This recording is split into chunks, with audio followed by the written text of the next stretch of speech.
First, about the comments that I made to the committee that have been said to be incorrect and false.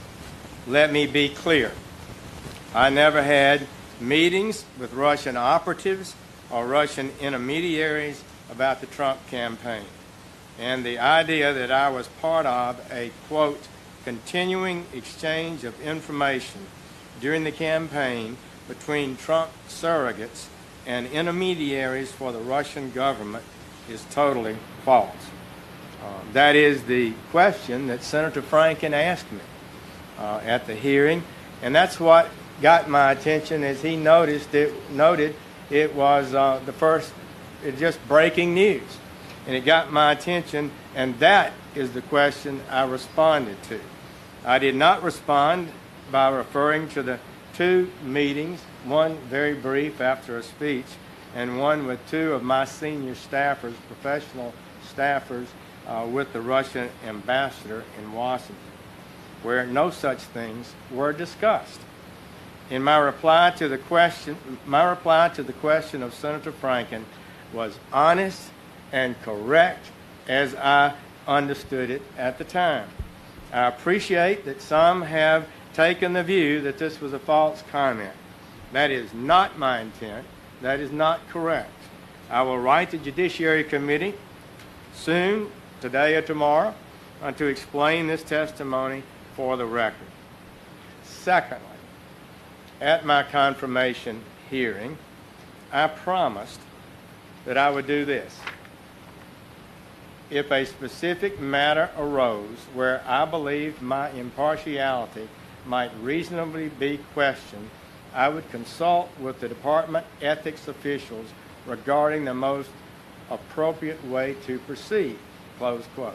That's what I told them at the confirmation hearing. I have been here just 3 weeks today. A lot has been happening in this 3-week period. I wish I'd had more of my staff on board, but we're still waiting for confirmation for them. Much has been done, much needs to be done, but I did and have done as I promised. I have met with senior officials shortly after arriving here. We evaluated the rules of ethics and recusal. I have considered the issues at stake. In fact, on Monday of this week, we set a meeting with an eye to a final decision on this question. And on Monday, we set that meeting today.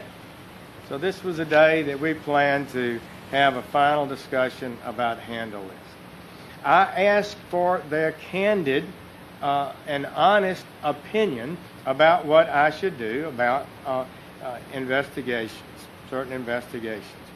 And my staff recommended recusal. They said that since I had involvement with the campaign, I should not be involved in any campaign investigation. I have studied the rules and considered their comments and evaluation. I believe those recommendations are right and just. Therefore, I have recused myself in the matters that deal with the Trump campaign. The exact language of that recusal is in the press release that we will give to you. I've said this, quote, I have now decided to recuse myself from any existing or future investigations of any matter relating in any way to the campaigns for President of the United States. I went on to say this announcement should not be interpreted as confirmation of the existence of any investigation or suggestive of the scope of any such investigation, because we in the Department of Justice resist confirming or denying the very existence of investigation. So, in the end, I have followed the right procedure just as I promised the committee I would, just as I believe any good Attorney General should do. And a proper decision, I believe, has been reached. So I thank you for the opportunity to make those comments and would be pleased to take a few questions. Okay? Just to clear up any confusion over this, could you just explain a little bit about the September 8th meeting, who on your staff was there, and what was discussed with the Russian ambassador? The Russian ambassador apparently sent a staffer to my office. I did not see him, and asked for a meeting, as so many of the ambassadors were doing. And we set up a time, as we normally did, and we met with him. Two of my senior staffers were there, and maybe a younger staffer too, and they both retired Army colonels and not politicians, and we had we listened to the ambassador and to what his concerns might be.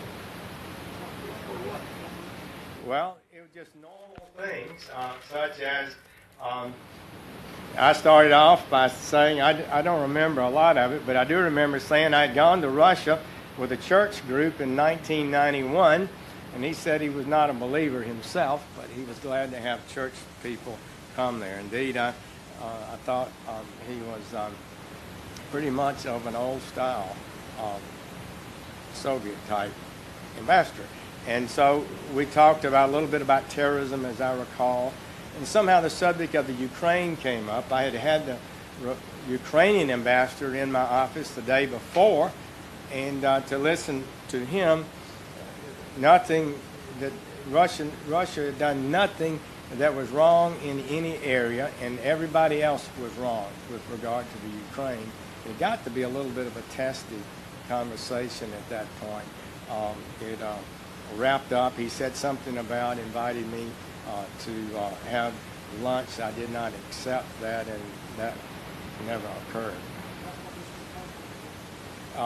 I don't recall, but most of these ambassadors are pretty gossipy, and they liked, this was in the campaign season, but I don't recall any specific political discussions.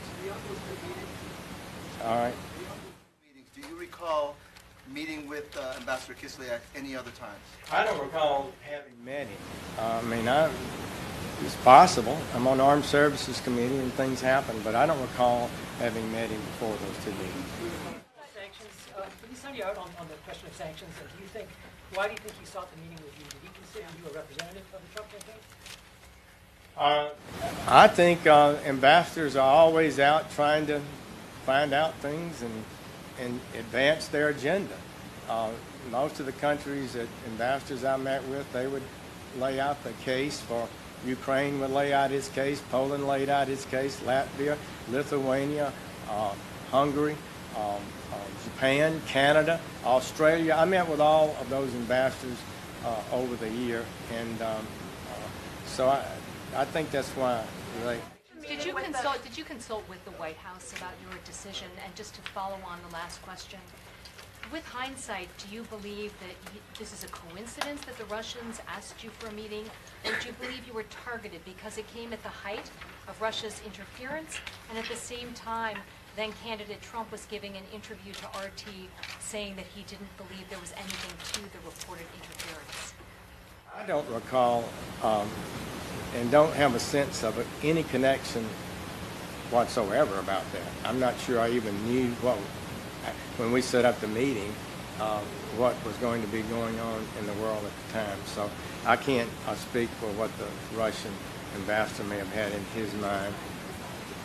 Have you met with any other Russian officials or folks connected to the Russian government since you endorsed Donald Trump? I don't believe so.